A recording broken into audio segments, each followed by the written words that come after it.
Hai semua, kenalin nama aku Sarah dengan NIM 2201030115. Di sini aku mau mereview buku yang berjudul Perempuan di Titik Nol. Buku ini tuh merupakan buku terjemahan dari bahasa Mesir yang kemudian diterjemahkan ke dalam bahasa Indonesia. Buku ini ditulis oleh Nawal El-Saadawi. Beliau merupakan seorang penulis dari Mesir. Seperti di judul, buku ini dikhususkan untuk para perempuan atau buat kalian nih para ciwi-ciwi, jangan di skip video ini ya. Karena selain mereview, aku juga mau mengkaitkan antara buku ini tuh dengan filsafat seperti ontologis, aksiologis, dan epistemologis. Selain itu, akan aku kaitkan juga dengan paradigma kajian komunikasi seperti positivisme, konstruktivisme, dan feminisme. Buku ini tuh hasilnya kecil banget sih, tapi dampaknya setelah aku membaca buku ini itu ada banget buat diri aku sendiri, khususnya karena buku perempuan di Titik Nol ini itu menyampaikan ide-ide yang sangat powerful. Meskipun buku ini tuh tergolong ke dalam kategori buku yang lumayan berat dan sensitif pembahasannya, terutama buat aku pribadi sih emang lumayan cukup harus dibaca mungkin beberapa kali karena bahasanya pun lumayan berat gitu. Sebelum membahas isinya, aku mau sedikit nih mendeskripsikan penulis buku ini, yaitu Nawal El-Saadawi. Penulis buku yang berasal dari Mesir, wanita yang konsen terhadap topik-topik tentang perempuan di Mesir. Dia banyak menyeruakan keprihatinan maupun protesnya terhadap masalah-masalah perempuan pada zaman itu. Nah, dia aktif berkarya pada tahun 70-an dan dia mengalami banyak masalah mengenai tulisannya pada saat itu, karena memang tulisan Nawal El-Saadawi ini kontroversial dan tidak sesuai dengan tata norma masyarakat yang masih konservatif pada saat itu. Nah, Nawal El-Saadawi merupakan seorang psikiater, jadi dia banyak melakukan penelitian dan mengunjungi penjara-penjara wanita untuk memberikan bantuan atau menginterview tahanannya.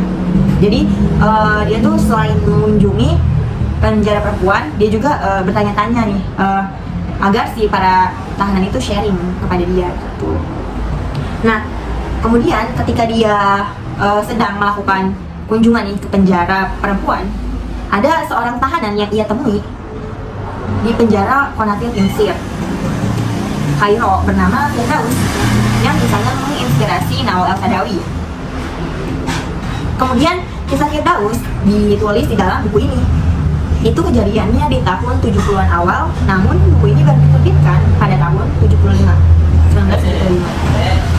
Banyak sekali reaksi buruk dan banyak yang menentang El-Saadawi untuk menerbitkan buku ini, termasuk pemerintah Mesir sendiri, karena tidak ada yang mau menerima buku ini untuk diterbitkan di Mesir. Bahkan buku ini pertama kali terbit pun di Lebanon yang sedikit lebih moderat daripada Mesir. Jadi intinya buku ini tuh sebuah kisah nyata yang menginspirasi penulisnya, kemudian dikemas dan dikembangkan menjadi sebuah fiksi dengan segala macam dramatisasi dan teknik sastra. Cerita dari buku ini mirip dengan cerita asli El-Saadawi, yaitu ada seorang dokter yang bertugas ke penjara-penjara wanita untuk mendampingi seorang tahanan. Kemudian seorang wanita tersebut menarik perhatiannya. Jadi si tahanan wanita yang menjadi klien si psikiater ini akan dihukum mati. Nah, di sini aku nggak akan nyeritain gimana akhirnya si Firdaus ini mendapat hukuman akhirnya gitu. Apakah dia dihukum mati kah atau diberi keringanan hukuman, itu kalian harus cari tahu sendiri dengan baca buku ini. Di sini aku cuma mau ceritain perjalanan Firdaus kenapa ia mendapat hukuman mati tersebut. Nah, Firdaus itu telah membunuh seorang laki-laki. Ada di halaman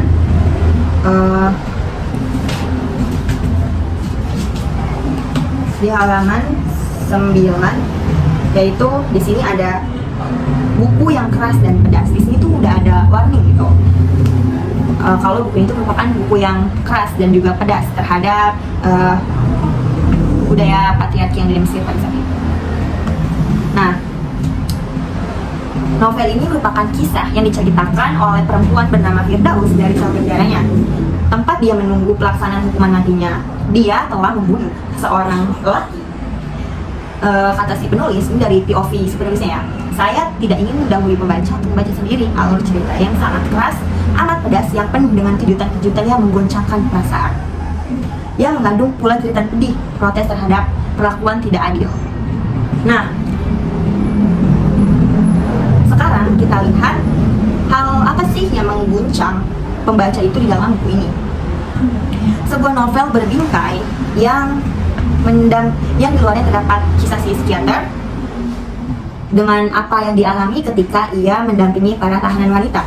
Lalu si tahanan itu diberi kesempatan untuk menceritakan kisahnya. Oke, di bab 1 ini awal mula bertemunya psikiater dengan tahanan wanita ini gitu. Nah, ini dari POV si psikiaternya, yaitu di sini tertulis, ini adalah kisah seorang wanita sejati. Saya telah berjumpa dengannya di penjara Konatir, itu ada di Kairo, beberapa tahun yang lalu.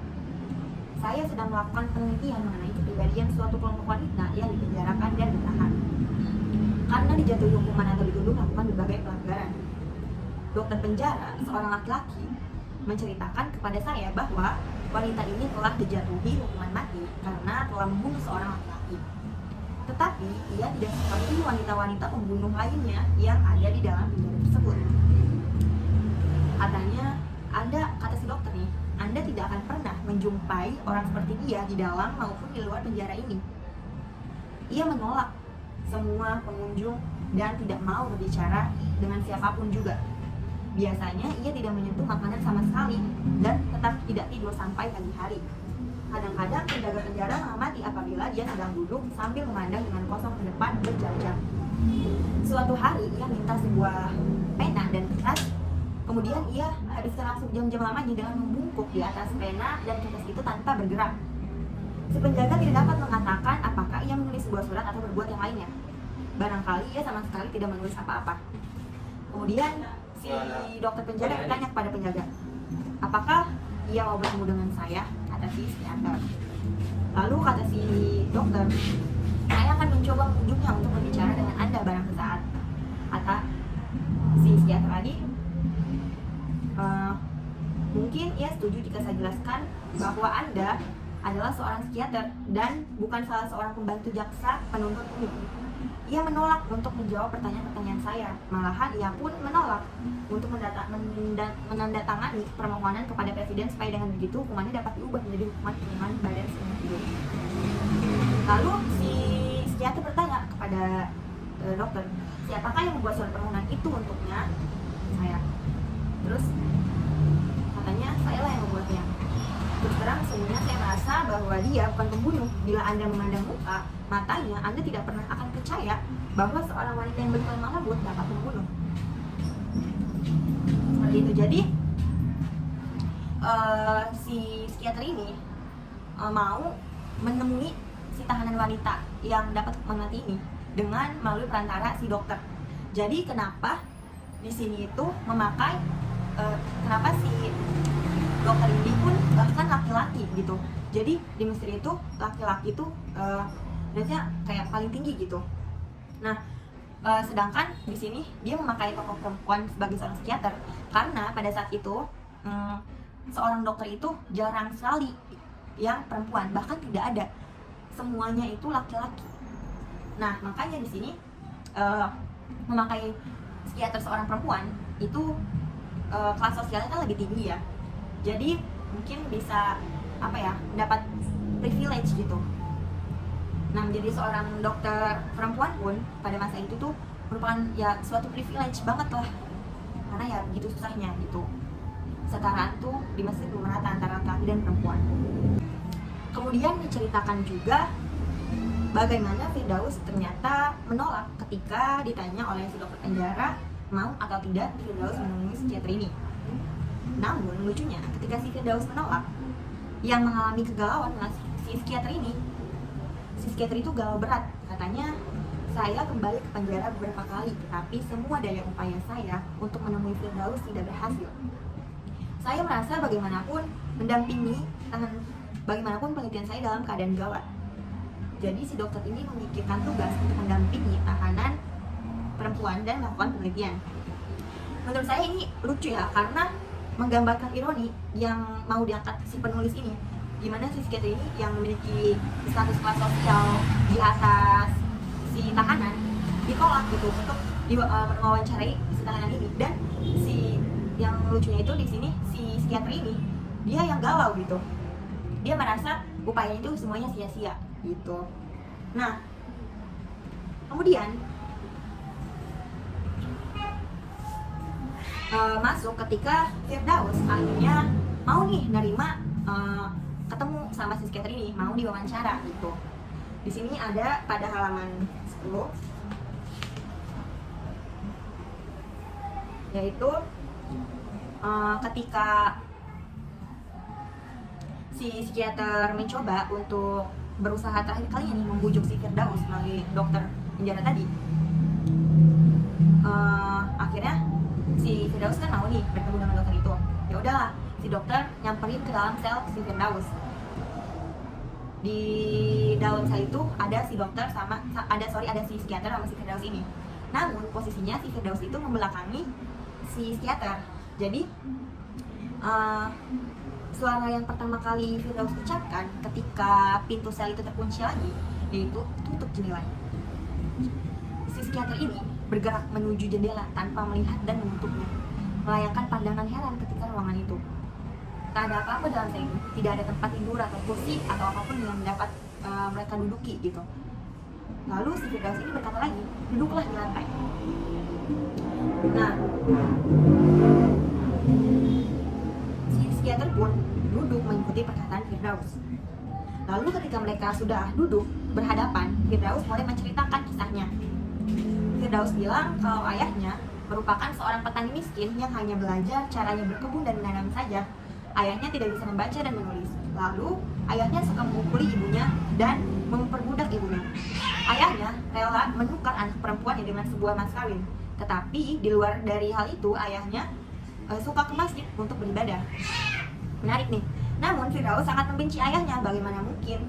Menurutnya itu, gimana mungkin sih bisa melakukan hal sekecil itu kepada istri dan anaknya, padahal ayahnya pun belajar agama gitu.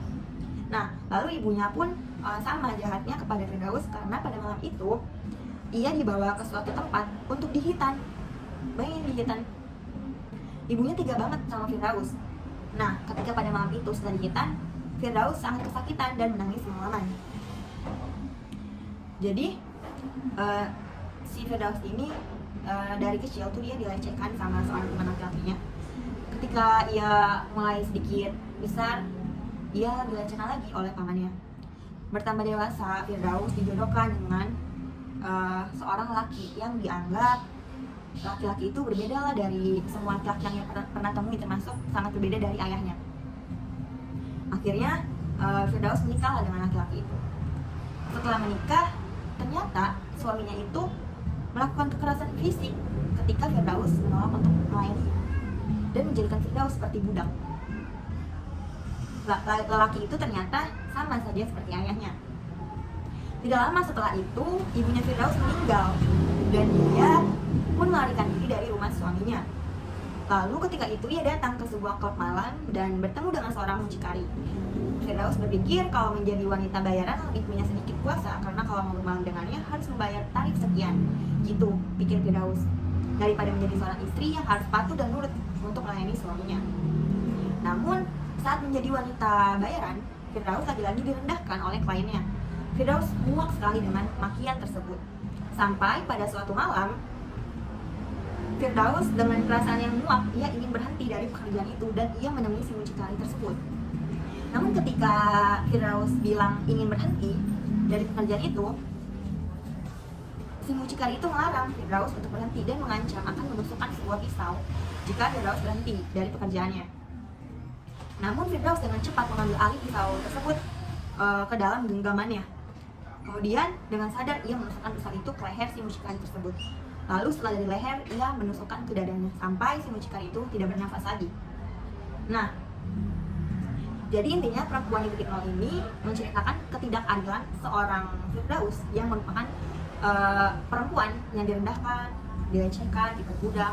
Namun Firdaus ini tidak mendapatkan keadilan dan pertolongan sehingga ia muak dan membunuh seorang mucikari laki-laki. Jika dikaitkan dengan ontologis, yaitu merupakan sesuatu yang ada. Maksudnya adalah ketika kita berpikir, maka sesuatu itu ada di dalam pikiran kita. Kita berkeyakinan kalau memang sesuatu yang ada di pikiran kita ini realitasnya benar ada gitu. Nah, dari cerita ini saya sebagai pembaca juga reviewer, buku ini tuh berpikir kalau saja korban-korban seperti Firdaus ini mendapatkan keadilan atas semua yang dialaminya dari masa kecil, mungkin Firdaus tidak akan melakukan pembunuhan itu. Dan kalau saja kesetaraan perempuan sudah ada dari zaman dulu, mungkin tidak akan ada perempuan yang direndahkan lagi. Nah, sementara dari aspek aksiologis, yaitu merupakan suatu ilmu pengetahuan yang pada dasarnya seseorang memiliki pengetahuan. Nah, jika dikaitkan dengan buku ini, saya sendiri itu mendapatkan pengetahuan dari membaca buku Perempuan di Titik Nol ini. Saya jadi tahu kalau pada zamannya si penulis itu di Mesir, pada zaman itu perempuan dan laki-laki sangat dibedakan sekali, tidak ada kesetaraan gitu. Dimana banyaknya kuatnya kesetaraan, maksud saya perempuan pada zaman itu tidak mendapatkan ilmu pengetahuan yang banyak karena belum adanya kesetaraan. Namun sekarang sudah emansipasi, bagi wanita itu wanita sudah setara dengan laki-laki, khususnya untuk menempuh pendidikan tinggi. Sementara dari aspek epistemologis, yaitu merupakan suatu ilmu pengetahuan yang pada dasarnya seseorang memiliki pengetahuan. Namun jika dikaitkan dengan buku ini, saya sendiri itu mendapatkan pengetahuan sebagai pembaca sekaligus reviewer dia buku Perempuan di Titik Nol ini. Saya jadi tahu kalau pada zamannya si penulis yaitu di Mesir, pada zaman itu perempuan dan laki-laki sangat dibedakan sekali, di mana perempuan direndahkan dan tidak mendapatkan kesetaraan pendidikan. Perempuan pada zaman itu tidak mendapatkan ilmu pengetahuan yang banyak karena belum adanya kesetaraan. Namun sekarang sudah emansipasi, bagi wanita itu wanita sudah setara dengan laki-laki, khususnya untuk menempuh pendidikan tinggi. Nah, selanjutnya jika dikaitkan dengan aksiologis, yaitu merupakan sebuah nilai. Maksudnya apakah yang kita baca ini atau kita pelajari ini itu mengandung nilai atau manfaat untuk diri kita. Nah, kalau untuk saya dengan membaca buku ini ada manfaat yang saya dapat. Selain saya mendapatkan pengetahuan itu, saya mendapatkan pengetahuan mengenai Mesir dan kebudayaan yang kental dengan patriarki. Lalu jika dikaitkan dengan positivisme, yaitu merupakan sebuah paham yang kejadiannya memang benar-benar terjadi. Seperti di dalam novel ini, kisah Firdaus merupakan kisah nyata seorang tahanan wanita di Mesir pada tahun 70-an. Kemudian juga budaya patriarki Mesir merupakan sebuah kenyataan. Selanjutnya jika dihubungkan dengan konstruktivisme, yaitu melihat bahwa realitas itu dibentuk. Jadi realitas itu sesuai sama yang kita pikirin. Jadi jika dikaitkan dengan buku ini, ketika si psikiater mencoba mengajak Firdaus berbicara dengan pencobaan berkali-kali dahulu baru berhasil, itu karena si psikiater menanamkan dalam pikirannya kalau Firdaus ini pasti suatu saat nanti mau bicara dengannya. Dan dengan saja apa yang psikiater ini pikirkan terjadi di realitas itu, Firdaus mau diwawancarai. Nah, yang terakhir yaitu kritisme merupakan cara berpikir yang lebih luas dan universal, di mana kita tidak memandang sesuatu dari satu sisi saja. Nah, jika dikaitkan antara kritisme dengan Perempuan di Titik Nol itu terkait budaya patriarki di Mesir pada saat itu, memunculkan pertanyaan-pertanyaan di pikiran saya, seperti apakah sekarang di Mesir masih kental akan budaya patriarkinya? Lalu apakah sekarang perempuan di Mesir sudah mendapatkan wadah atau tempat untuk melapor jika perempuan di Mesir itu dilecehkan atau tidak adil gitu? Nah, ketika muncul pertanyaan itu, saya langsung searching terkait budaya patriarki di Mesir saat ini. Hasil pengetahuan saya ini menjadi ilmu baru buat saya sendiri, yang tadinya emang cuma sekedar tahu aja nih, sekarang jadi lebih tahu lagi gitu. Jadi itu aja yang bisa aku review dari buku ini. Buat kelanjutan hukuman Firdaus, apakah dia dihukum mati atau diberikan keringanan atau tetapan hukuman awalnya, buat kalian yang penasaran, cus aja langsung baca buku ini, Perempuan di Titik Nol. Buku ini juga sebenarnya bukan buat perempuan aja sih, buat cowok-cowok juga bisa baca, jadi karena mungkin kalian bisa lebih menghargai wanita setelah membaca buku Perempuan di Titik Nol ini. So, terima kasih buat yang udah nonton video aku sampai akhir. Sorry kalau aku ada salah pengucapan dalam video ini. See you guys.